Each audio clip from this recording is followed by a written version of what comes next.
Student, welcome to my channel Urdu की अहमियत। दोस्तों, आज हम लोग पढ़ेंगे फिजिक्स में चैप्टर नंबर 1। इस चैप्टर का जो भी मोस्ट इम्पोर्टेंट वीवीआई ऑब्जेक्टिव है उसे हम लोग 4 पार्ट में देखेंगे, जिसमें ये पार्ट नंबर 1 है। दोस्तों, ये जो क्लास है ये 12th क्लास का फिजिक्स है। ये काफ़ी इम्पोर्टेंट होगा आपके इंटरमीडिएट फाइनल एग्ज़ाम के लिए। अगर आपको यह वीडियो पसंद आए तो वीडियो को लाइक कर देना तथा अपने दोस्तों के पास शेयर कर देना। अगर आप इस चैनल पर न्यू है तो चैनल को सब्सक्राइब कर देना ताकि सारी नोटिफिकेशन सबसे पहले आप तक पहुँचे। तो दोस्तों, चलिए हम लोग क्वेश्चन को स्टार्ट करते हैं। ये क्वेश्चन काफ़ी इम्पोर्टेंट है आपके इंटरमीडिएट फाइनल एग्ज़ाम के लिए। चैप्टर नंबर 1 है विद्युत क्षेत्र तथा विद्युत आवेश। क्वेश्चन नंबर 1 है, हवा में एप्सिलॉन आर का मान होता है। ऑप्शन ए में है 0, बी में है अनंत, सी में है 0, डी में है 9 × 10⁹। तो दोस्तों, क्वेश्चन नंबर 1 का जो राइट आंसर होगा वो आपको ऑप्शन नंबर सी होगा, यानी 1 होगा। नेक्स्ट क्वेश्चन देखते हैं। क्वेश्चन नंबर 2 होगा, विद्युत क्षेत्र में एक आवेशित कण पर लगने वाला बल का मान होता है। ऑप्शन ए में है Q × E, बी में है Q/E, सी में है E/Q, डी में है √Q × E। तो क्वेश्चन नंबर 2 का जो राइट आंसर होगा वो आपको ऑप्शन नंबर ए होगा, Q × E होगा। नेक्स्ट क्वेश्चन देखते हैं। क्वेश्चन नंबर आपको 3 होगा, विद्युत फ्लक्स का SI मात्रक है। ऑप्शन ए में दिया है ओम मीटर, बी में है एम्पियर मीटर, सी में है वोल्ट मीटर, डी में है वोल्ट पर मीटर। दोस्तों, क्वेश्चन नंबर 3 का जो राइट आंसर होगा वो आपको ऑप्शन नंबर सी होगा, वोल्ट मीटर।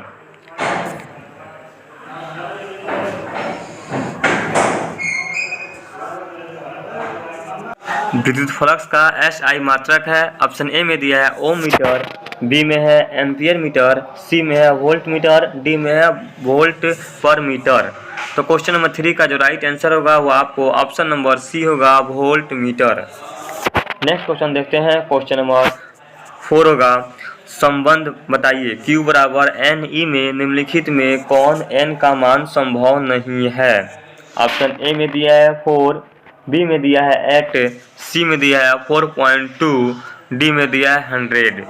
दोस्तों, इसके अंदर आपको संबंध बताना है। तो क्वेश्चन नंबर 4 का जो राइट आंसर होगा वो आपको ऑप्शन नंबर सी होगा, 4.2 होगा। नेक्स्ट क्वेश्चन देखते हैं। क्वेश्चन नंबर 5 होगा, आवेश का पृष्ठ घनत्व बराबर होता है। आवेश का पृष्ठ घनत्व बराबर होता है। ऑप्शन ए में दिया है कुल आवेश गुना कुल क्षेत्रफल, बी में है कुल आवेश बाई कुल क्षेत्रफल, सी में है कुल आवेश बाई कुल आयतन, डी में है कुल आवेश गुना कुल आयतन। तो क्वेश्चन नंबर 5 का जो राइट आंसर होगा वो आपको ऑप्शन नंबर बी होगा, कुल आवेश बटा कुल आयतन, कुल आवेश बटा कुल क्षेत्रफल, यानी ऑप्शन नंबर बी होगा। दोस्तों, क्वेश्चन नंबर 5 का कुल आवेश बटा कुल क्षेत्रफल, यानी ऑप्शन नंबर बी होगा। नेक्स्ट क्वेश्चन देखते हैं। क्वेश्चन नंबर आपको 6 होगा, किसी माध्यम की आपेक्षिक परावैद्युतता यानी एप्सिलॉन आर होती है। ऑप्शन ए में दिया है ε/ε0, बी में है ε/ε0, सी में है ε+ε0, डी में है ε-ε0। तो क्वेश्चन नंबर 6 का जो राइट आंसर होगा वो आपको ऑप्शन नंबर ए होगा, ε/ε0। दोस्तों, वीडियो पसंद आए तो वीडियो को लाइक कर देना तथा अपने दोस्तों के पास शेयर कर देना। नेक्स्ट क्वेश्चन देखते हैं। क्वेश्चन नंबर 7 होगा, पानी का परावैद्युत स्थिरांक होता है। ऑप्शन ए में दिया है 80, बी में है 60, सी में है 1 और डी में है 42.5। तो क्वेश्चन नंबर 7 का जो राइट आंसर होगा वो आपको ऑप्शन नंबर ए होगा, 80। नेक्स्ट क्वेश्चन देखते हैं। क्वेश्चन नंबर आपको 8 होगा, 1/4πε0 का मान होता है। ऑप्शन ए में दिया है 9 × 10⁹ न्यूटन मीटर स्क्वायर पर कूलम्ब स्क्वायर, बी में है 9 × 10⁻⁹ newton metre square into coulomb square, सी में है 9 × 10⁻12 न्यूटन मीटर स्क्वायर कूलम्ब प्रति कूलम्ब स्क्वायर, और डी में है 9 × 10⁻12 न्यूटन मीटर स्क्वायर पर कूलम्ब स्क्वायर। तो दोस्तों, क्वेश्चन नंबर 8 का जो राइट आंसर होगा वो आपको ऑप्शन नंबर ए होगा, 9 × 10⁻9 न्यूटन मीटर स्क्वायर पर कूलम्ब स्क्वायर होगा। नेक्स्ट क्वेश्चन देखते हैं। क्वेश्चन नंबर आपको 9 होगा, निम्नलिखित में कौन संबंध सही है। ऑप्शन ए में दिया है वेक्टर ई बराबर vector F by Q, B में दिया है वेक्टर ई बराबर Q into vector F, C में दिया है वेक्टर ई बराबर क्यू बाई वेक्टर एफ, और डी में दिया है वेक्टर ई बराबर 1/4πε0 into Q by vector F. तो दोस्तों क्वेश्चन नंबर 9 का जो राइट आंसर होगा वो आपको ऑप्शन नंबर ए होगा, वेक्टर ई बराबर vector F by vector Q होगा। नेक्स्ट क्वेश्चन देखते हैं। क्वेश्चन नंबर 10 यानी 10 होगा, यानी आवेश का बीमा होता है। ऑप्शन ए में दिया है 80, बी में है 80 के पावर -1, और सी में दिया है a के पावर -1 इंटू टी, डी में दिया है 80 स्क्वायर। तो क्वेश्चन नंबर 10 का जो राइट आंसर होगा वो आपको ऑप्शन नंबर ए होगा, 80 होगा। नेक्स्ट क्वेश्चन देखते हैं। क्वेश्चन नंबर आपको 11 होगा, काफ़ी इंपॉर्टेंट क्वेश्चन है जो भी हम क्वेश्चन आपके लिए ये लेकर आए हैं। इस चैप्टर नंबर 1 एंड विद्युत क्षेत्र तथा विद्युत आवेश के चैप्टर नंबर 1 में 4 वीडियो हम लेकर आएंगे, जिसमें काफ़ी इंपॉर्टेंट हो गए ये फाइनल एग्जाम्स के लिए आपको। तो क्वेश्चन नंबर 11 में कह रहा है एप्सिलॉन नॉट का मात्रक है। ऑप्शन ए में दिया है न्यूटन मीटर स्क्वायर, बी में है FM के पावर -1, सी में है आपको CV के पावर -1, डी में है F into M.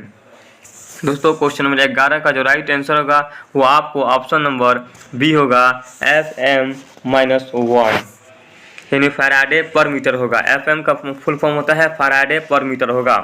Next question देखते हैं। क्वेश्चन नंबर 12 होगा, किसी दूरी पर अवस्थित दो आवेशित कण के बीच विद्युत बल F है, यदि उनके बीच की दूरी आधी कर दी जाए तो विद्युत बल का मान होगा। ऑप्शन ए में दिया है 4F, बी में दिया है 2F, सी में है 1/4F, डी में है 1/2F। दोस्तों क्वेश्चन नंबर 12 का जो राइट आंसर होगा वो आपको ऑप्शन नंबर ए होगा, 4F होगा। नेक्स्ट क्वेश्चन देखते हैं। क्वेश्चन नंबर आपको 13 होगा, दिए गए चित्र में यदि आवेश Q पर कुल प्रभावी बल 0 है तो Q बाई स्मॉल q का मान है। ऑप्शन ए में दिया है √2, बी में है 2√2, सी में है 1/2√2, और ऑप्शन नंबर डी में है 1/√2। दोस्तों क्वेश्चन नंबर 13 का जो राइट आंसर होगा वो आपको ऑप्शन नंबर बी होगा, 2√2 होगा। नेक्स्ट क्वेश्चन देखते हैं। क्वेश्चन नंबर आपको 14 है, जब किसी वस्तु को आवेशित किया जाता है तो उसका द्रव्यमान ऑप्शन ए में दिया है बढ़ता है, बी में है घटता है, सी में है अचर रहता है, डी में है बढ़ या घट सकता है। दोस्तों क्वेश्चन नंबर 14 का जो राइट आंसर होगा वो आपको ऑप्शन नंबर डी होगा, बढ़ या घट सकता है। नेक्स्ट क्वेश्चन देखते हैं। क्वेश्चन नंबर आपको 15 होगा, विद्युतशीलता का SI मात्रक होता है। ऑप्शन ए में दिया है पर metre square coulomb square, B में है न्यूटन मीटर स्क्वायर पर कूलम्ब स्क्वायर, सी में दिया है पर न्यूटन मीटर स्क्वायर पर coulomb square, option number D में दिया है इनमें से कोई नहीं। तो दोस्तों क्वेश्चन नंबर 15 का जो राइट आंसर होगा वो आपको ऑप्शन नंबर ए होगा, न्यूटन स्क्वायर पर मीटर कूलम्ब स्क्वायर।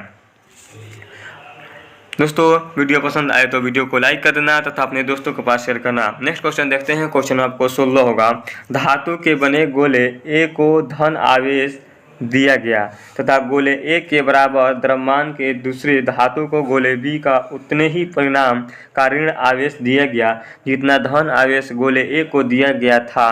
तो ऑप्शन ए में दिया है गोले A और B का द्रव्यमान अब भी बराबर ही रहेगा, बी में दिया है गोले A का द्रव्यमान बढ़ जाएगा, सी में है गोले B का द्रव्यमान घट जाएगा, और डी में है गोले B का द्रव्यमान बढ़ जाएगा। तो क्वेश्चन नंबर 16 का जो राइट आंसर होगा वो आपको ऑप्शन नंबर डी होगा, गोले B का द्रव्यमान बढ़ जाएगा। नेक्स्ट क्वेश्चन देखते हैं। क्वेश्चन आपको 17 होगा। काफ़ी इंपॉर्टेंट क्वेश्चन है ये। क्वेश्चन 2017 में पूछे गए क्वेश्चन हैं। विद्युत क्षेत्र वेक्टर ई से लंबवत रखे विद्युत द्विध्रुव का आघूर्ण वेक्टर पी है। इस स्थिति में द्विध्रुव की स्थितिज ऊर्जा शून्य मान लेने पर वेक्टर ई और वेक्टर पी के बीच थीटा कोण की स्थिति में द्विध्रुव की स्थितिज ऊर्जा होती है।